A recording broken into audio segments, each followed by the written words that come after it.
कोई भी त्यौहार हो या शादी पार्टी हो, घर में दही बड़े तो बनते ही बनते हैं। तो चलिए नरम और स्वादिष्ट दही बड़े अब हम अपनी रसोई में बनाते हैं। तो इसके लिए मैं लगभग 1 पाव के लगभग सफ़ेद उड़द का दाल, जो कि कोई भी किराना स्टोर में मिल जाएगा, उसे 8 से 9 घंटे के लिए भिंगा के रख देती हूँ। तो ये देखिए बहुत ही अच्छे से भीग चुका है। उसके बाद से इसे मैं मिक्सर में डाल के थोड़ा सा अदरक डाल के इसका एक पेस्ट बना लेती हूँ। तो देखिए पेस्ट को अगर हम थोड़ा सा पानी में डालते हैं तो ये पेस्ट हमारा बहुत ही अच्छे से ऊपर तैरता है। तो इसका मतलब है कि हमारे दही बड़े जो बड़े बनाएंगे वो बहुत ही हल्के और नरम बनेंगे, स्पंजी बनेंगे। तो इस तरह से हमने चेक कर लिया है। अब इसके बाद मैं इसमें हींग डाल देती हूँ। तो इसमें हींग इसलिए डालना है क्योंकि ये उड़द बादी भी होता है और एसिडिटी भी करता है। तो इसके लिए हमें हींग डाल देना है। अब इसके बाद स्वाद के अनुसार मैं इसे नमक डालती हूँ।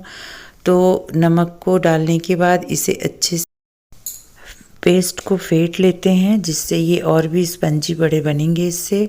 अब इसके बाद मैं कढ़ाई में सरसों का तेल डालती हूँ। तो आपको कोई भी कुकिंग ऑयल डाल सकते हैं।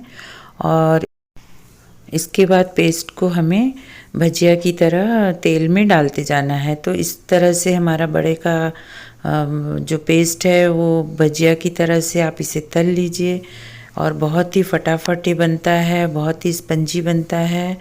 तो ये देखिए मीडियम टू हाई फ्लेम में हमें इसे अच्छे से पकाना है, और नहीं तो ये बड़े हमारे जल जाएंगे और अंदर से कच्चे रह जाएंगे। तो ये हमारा क्रिस्पी बड़ा है और बहुत ही देखिए गोल्डन कलर का दिख रहा है और बहुत ही स्पंजी भी है। तो इस तरह से हमारा जो मैंने उड़द की दाल का बड़ा बनाया है ये बहुत ही अच्छे से गोल्डन कलर में दिख रहा है।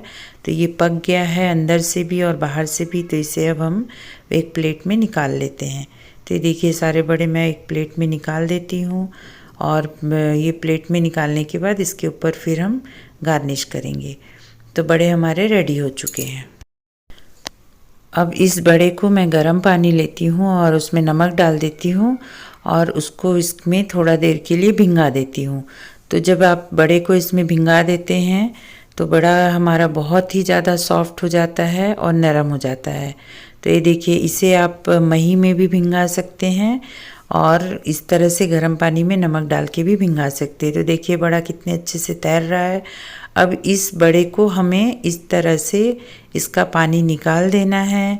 और देखिए पार्टी में भी इसी तरह से हलवाई बनाते हैं बड़े को। ये देखिए फिर से मैं बता रही हूँ कि बड़े का पानी इस तरह से हाथ से दबा के निकाल देना है। तो नमक वाला पानी था तो ये अच्छे से अंदर तक अंदर जाके बहुत ही अच्छे से सॉफ्ट हुआ है हमारा बड़ा।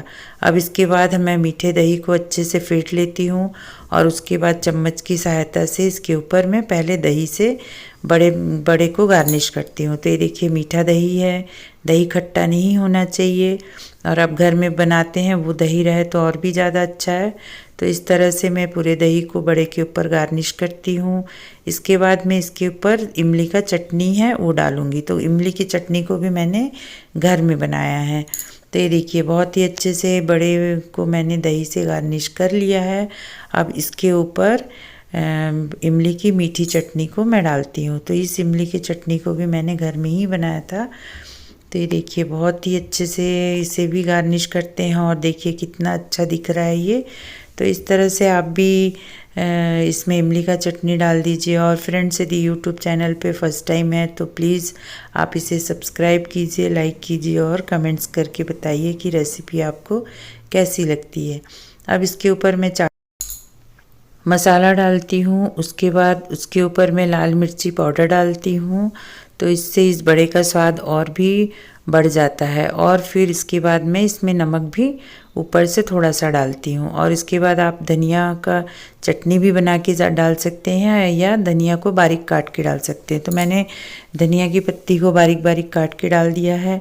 तो देखिए हमारा दही बड़ा कितने अच्छे से रेडी हो गया है और कितना स्पंजी भी है और कितना नरम बना है। तो आप इसे ज़रूर अपने घर पे बनाइए और लाइक